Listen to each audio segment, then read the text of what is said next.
Welcome back to the 7 Domains of Women's Health. I'm Katie Ward. I'm a women's health nurse practitioner and professor at the College of Nursing, and we're here today talking about the intellectual domain of the 4th trimester.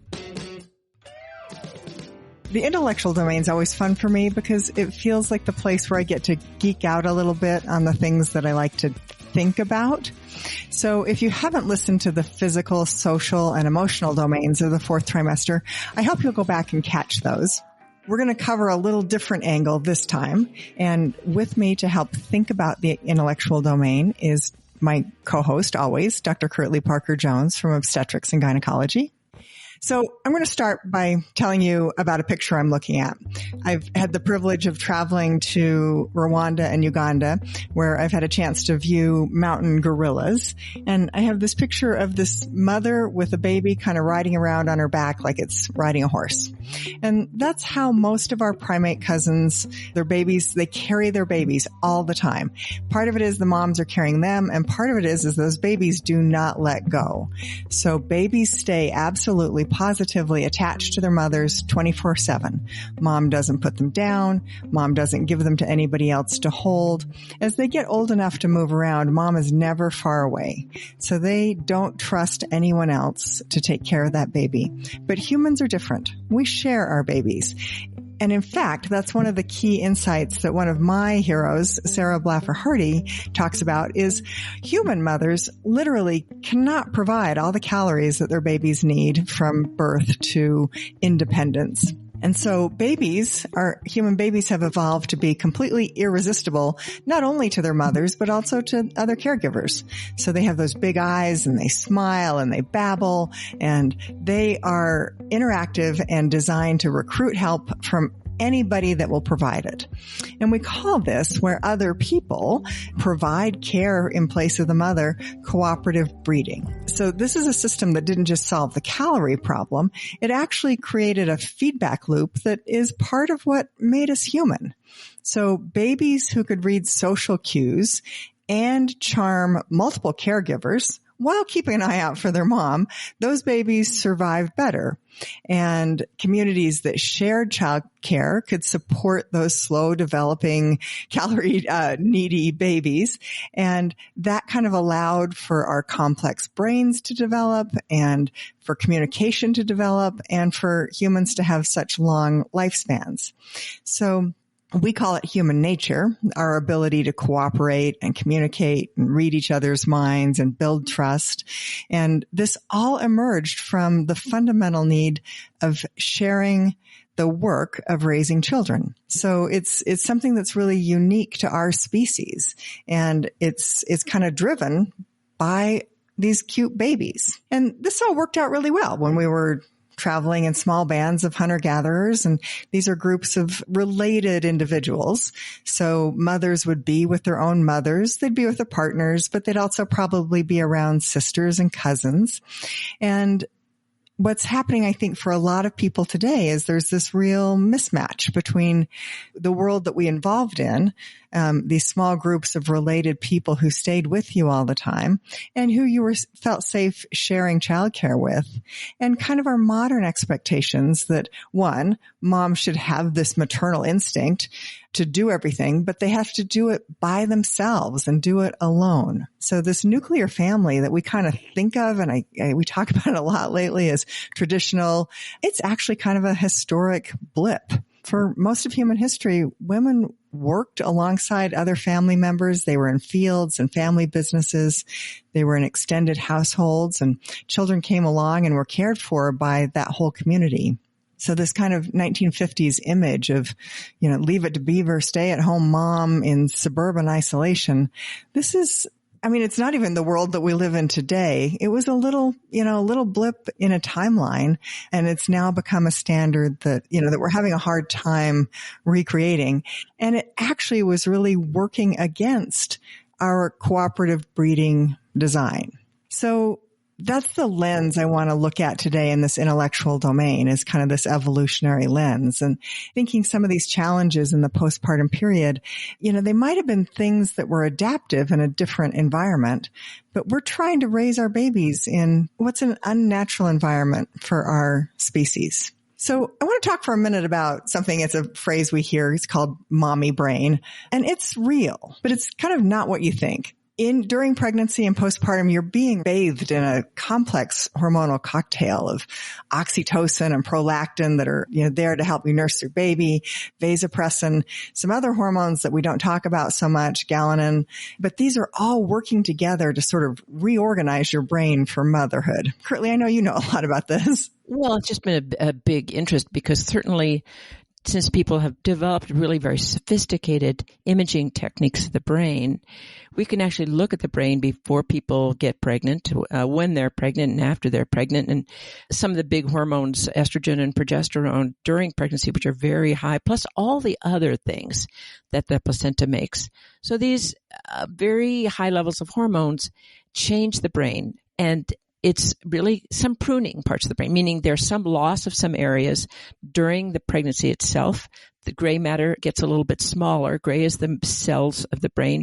White matter, which is connectivity, which speeds connectivity in certain parts of the brain, increases. And those parts are making the brain work more efficiently, especially in areas of social context and awareness of the environment. And then the brain after birth gets more neurons. Now, this is much like what happens at puberty, and the brain is rewired, especially in areas during pregnancy that is associated with social connection and bonding. Now, not all women have the same amount of change, and the changes are small, but they're part of the remodeling of the brain that happens several times in a person's life.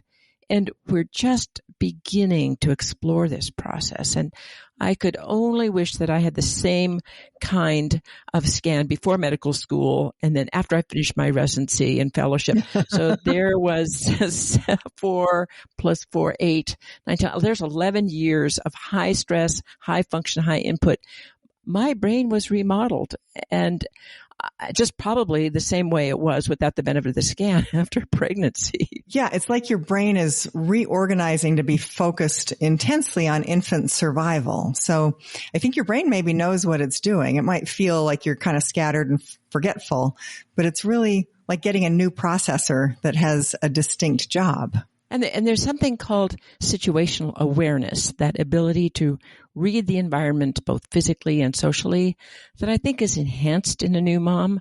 Men might be better at location awareness, where they are, but women might be able to tell you all the things you passed on the way to get there, or might be better at socially reading the room. There's some evidence that when men and women are compared in tests for situational awareness, women are a tiny bit better. And whether we're born that way or socialized that way, we don't know. But the difference is small and probably greater between individuals than between sexes, but it's part of a new mom's brain, always looking out for what might affect the safety of the baby. Personally, I never had fear of heights until I had a baby. I was more aware of what might happen after our son was born. Have any of you walked out on Angel's Landing in Zion Park? I have. Well, once I could do it, and then I couldn't. I couldn't. And I couldn't stand to see my kid next to a cliff edge. Then that was a brand new thing for me. And it's such a perfect example of how the brain reorganizes for threat detection. We don't get chased by lions anymore, but falling off of a cliff is kind of a real risk. But there are other positive changes too. I think mothers develop an enhanced multitasking ability. They maybe get better emotional intelligence, the threat detection like Curtly described, and perhaps heightened empathy. So this mommy brain isn't really losing function. It's just gaining new capabilities that serve the incredibly complicated job of keeping a helpless human alive. But I think it's hard when you're also trying to maintain a demanding job at work too. Right. And there are other children in your home and you're trying to do everything by yourself, and maybe you've got help and maybe you don't. Well, I want to emphasize something from Sarah Hardy's work about why the intense focus on babies and their face and the mirror focus in the baby's brain is so important. When you smile at your baby, the smile center for that baby lights up and it makes them smile. So these are called mirror neurons. It's so important for the development of emotional intelligence and how we understand each other. Moms and dads, if they didn't have this drive to look at the baby, and not just moms and dads, but other caregivers, and the baby to look back and smile at the baby, and the baby to smile back and talk to the baby, and the baby to babble, the baby's brain development may not go as smoothly. We are so social. We read each other's faces. We learn that in the first couple of years of life, and it begins in the 4th trimester, that this is a critical importance in the child becoming a social person. That's why moms need to stay away from their phones while they're breastfeeding their babies, or just bottle feeding their babies, or dads or other caregivers do. They need to be looking and chatting with their babies. Right. I worry about this a lot, that, our babies were kind of designed to be held and staring into our faces and interacting with us. And we, certainly you need a car seat, and it makes sense to put your baby in a car seat. But what I see so much is, their babies are in this car seat, and for the sake of not taking them in and out of it, they get carried into the store in their car seat with a little hood over it where they can't see anything. And then we put them back in their car seat, and I just feel like babies are not getting that face-to-face time. And now they're in the back. Yeah. I mean, when I had my kid, he was in a car seat, but he was right next to me in front. They don't let you do that anymore. So I could chit chat with him. I mean, he could look over at me and I could look over at him. I know it probably wasn't safe, but anyway, they're in the back all by their little baby selves. Yeah. Covered with a blanket over their face. Oh, jeez. In a stroller. And that face-to-face interaction is it's building the baby's social brain. One of the things I think that I do like that I'm seeing is that fathers are getting more involved in caregiving than in previous generations. I certainly see my son as, a much more involved caregiver than my father or grandfather. And I think that's encouraging because fathers are biologically capable caregivers too. They also experience hormonal changes during the 4th trimester. Fathers' testosterone decreases and their prolactin increases. And so when they're hands-on caregivers, they have maybe some of that same daddy brain and plasticity going on as well. But we have these cultural ideas that mothers are naturally better at this. And even with more involved fathers, the mental load, I think, still falls disproportionately on mothers. Like who's having to remember the pediatrician appointments and tracking the milestones and managing the social calendar. And this, again, sort of goes against our design where human infants should be getting this care from multiple adults.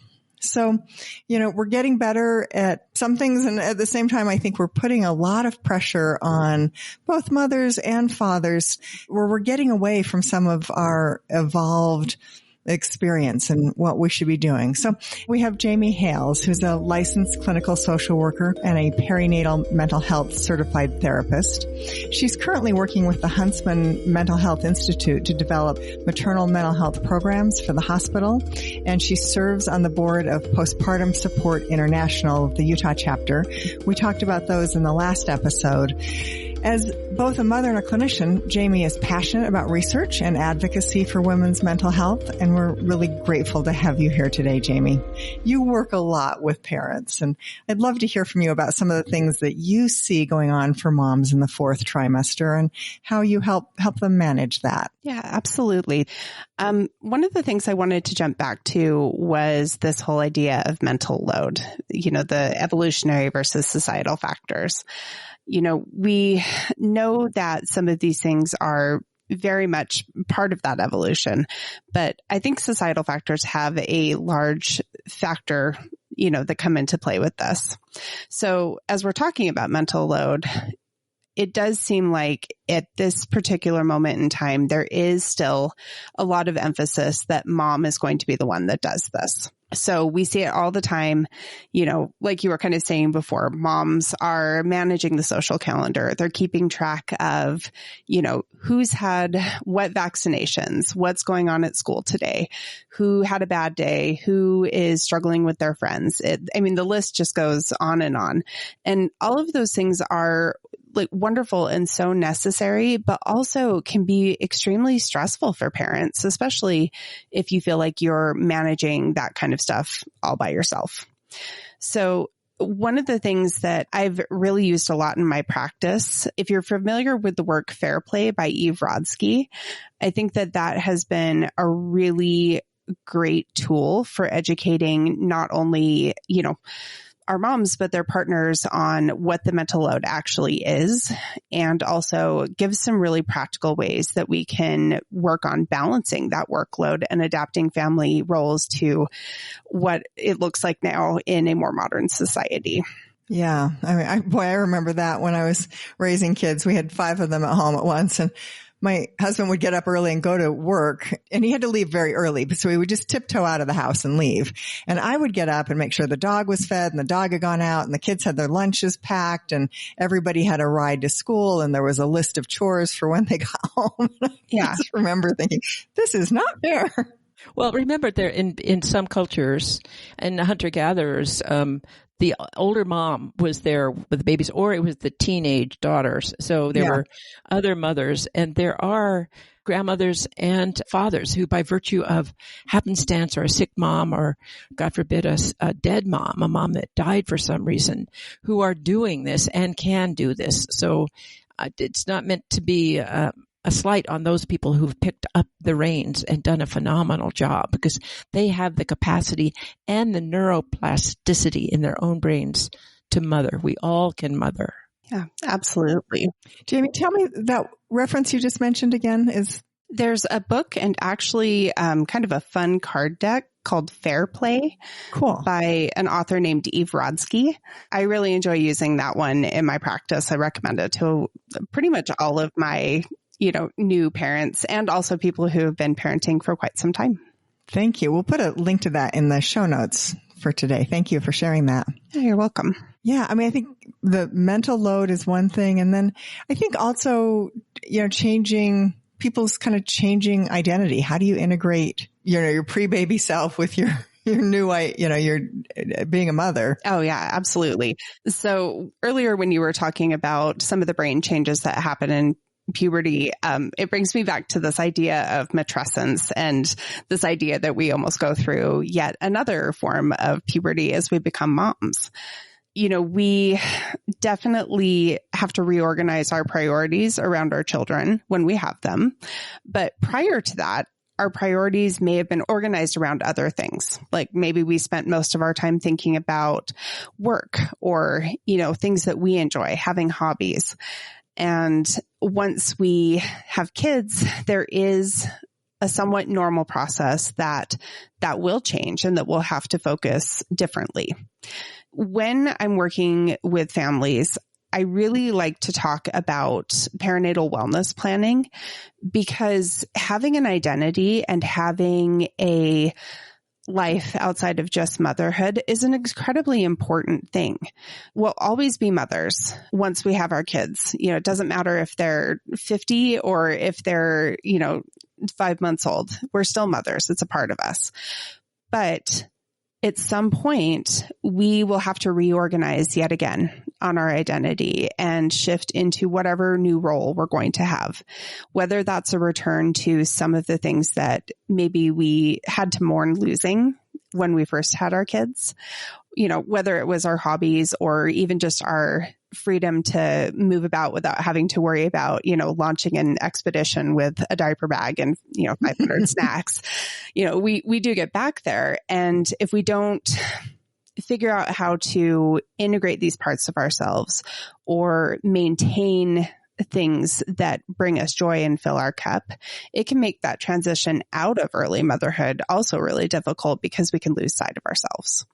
So it truly is, recreating this new version of yourself yet again. And it's incredibly important.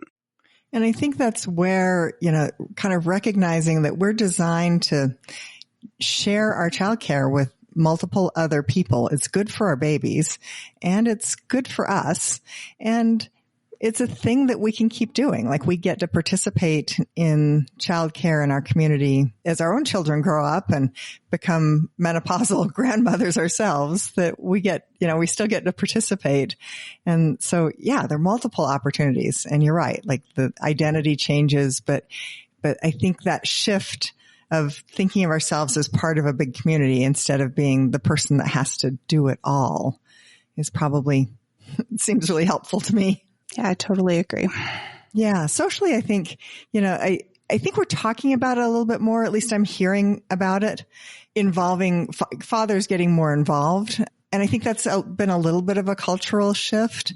But I think socially we still sort of, make assumptions about what dads can contribute. And so I think that's a change I'm seeing that I like, that fathers, I see more guys, wearing their babies in a snuggly or wearing them out, pushing strollers more. So I hope that's something. Do you talk to patients about that? I mean, it sounds like a little bit the fair play gets to that a bit, doesn't it? Absolutely. One thing that I've found pops up quite a bit in new parents is sometimes we'll have a little bit of maternal gatekeeping that happens, meaning that, partly because we've been socialized to say like, oh, well, moms just know how to do this. This is just, it's instinct. They've just got this. Sometimes they can get to a point where, when other people do try to step in and help, there's a little bit of that, gatekeeping to do it exactly the same way, or to, oh, I'm not going to have you do this because, you don't do this every day. So you may not do it the right way. So sometimes we have to actually work to help our moms let go of a little bit of control. And at the same time, it is good for our kids to have access to different caregivers and different styles of doing things. I think we benefit from, learning from different caregivers. Just in general, I think the emotional load of having kids can be pretty huge, but the more we can allow ourselves to spread that around, probably the better that is for us on not only a social level, but also an emotional level as well. Well, that's a shout out for good daycare. I think many working moms don't have their moms or aunties or sisters or someone in the neighborhood, but they do have childcare, and good childcare where someone is holding on to the baby and talking to the baby, and the baby bonds with the community in the childcare situation. And high quality childcare is part of this village, and women shouldn't feel guilty about having their babies in childcare, because that's another way that kids are hearing different voices and seeing different faces, and people who are used to kind of just looking and talking to babies. Absolutely. Allo parents are so important, whether it is childcare or extended family, friends, we need these people in our lives. Yeah. Jamie, are there things you see, like where some of these things that we've been talking about, like, vigilance, do they become concerning, or like, are there things that you watch out for if moms are worrying too much about certain things? Worrying about our kids and keeping them safe, like Curtly described with the whole Angel's Landing situation, that makes a lot of sense, right? We want to make sure that our kids are not running in the road or, sticking their hand on the stove or, doing any number of things. So we do become, I think, a bit more vigilant about what our kids are doing. Now, it can move from being just more aware and vigilant into being hypervigilant, or having really intrusive thoughts about any type of harm coming to their kid. That's a pretty common thing to come up when you have a new baby. When things get to a place where the intrusive thoughts are really running the show and you're having to change your normal daily behaviors to accommodate them, that's typically where we start to get a little bit more concerned. One thing that I have found can be extremely helpful to moms, especially sort of in the early stages of this, is just some psychoeducation, frankly. A lot of the time when they're experiencing this, they start to get this concern that, oh my gosh, like I am the problem. Like there's all these dangers and I might be I am the big danger. I have identified myself as being a problem, and letting them know that some of this is just, an overabundance of good parenting can really help them to be like, oh, okay, this happens to other people. This is my brain saying, there's all these threats. I'm just trying to keep my baby safe. But from there, we have to really focus on reminding them, at least at first, that they are not actually the threat, and that they need to talk through this with people, because often they'll shut down and be really concerned, like, oh, I can't say these like crazy thoughts in my head to anybody else. But what they need to learn is that sometimes when we give those thoughts a lot of power and we reorganize our lives around them, it actually really supports the issue. So our goal is to give them that little bit of reassurance, but also after that, move into helping them figure out how to do things like resume the baby cares and to really work through those type of thoughts on their own and show to themselves that they're actually okay to continue doing this. Do you think this has gotten worse with, this age of social media? I certainly feel like if I Google my worst health fear, then from then on I get, Instagram, Facebook, sort of floods me with related links. And it's like I'm down the rabbit hole. I absolutely do. I think, sometimes social media is great because if you get good content, then you can see, oh, okay, well, other people struggle with this too. Like I remember I had the weirdest intrusive thought with my son that I thought his leg was going to just fall off when I was changing his diaper, which I recognize now is like the silliest thing ever. That is not how babies' legs work. He's not a doll. But it worried me to the point where I was like, I don't think I can do diaper changes or put my kid in his clothes. Like, this is freaking me out. And obviously I worked through it. He's 11 now. He can dress himself. He's okay. And he still has all his limbs. But at the time, like, it was actually really helpful because I told one of the nurse managers that I worked with that this was a thing. And she just laughed and said, oh yeah, you know what? Yeah, when I had my kids 40 years ago, we didn't really do ultrasounds. And I just had this horrible intrusive thought that my kid was going to be born without legs. And so I couldn't even check. So I had to just wait until he came out and, see how things looked. So sometimes when we can talk about this stuff and laugh a little bit, it actually, I think, normalizes things a bit and it just helps us know that we're not struggling through these things on our own. Now, on the flip side of social media, of course, sometimes you do get all of the worst case scenarios. And I think that's the piece that moms end up really worrying about is what will people think of these wild thoughts that are going through my head? So hopefully we can, strike some sort of balance out there between the two. Yeah, absolutely. Thanks for sharing that story. That's adorable.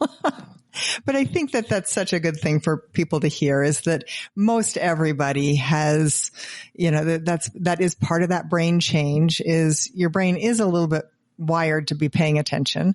And it's not unusual to have some anxious thoughts that, even include harming your baby yourself.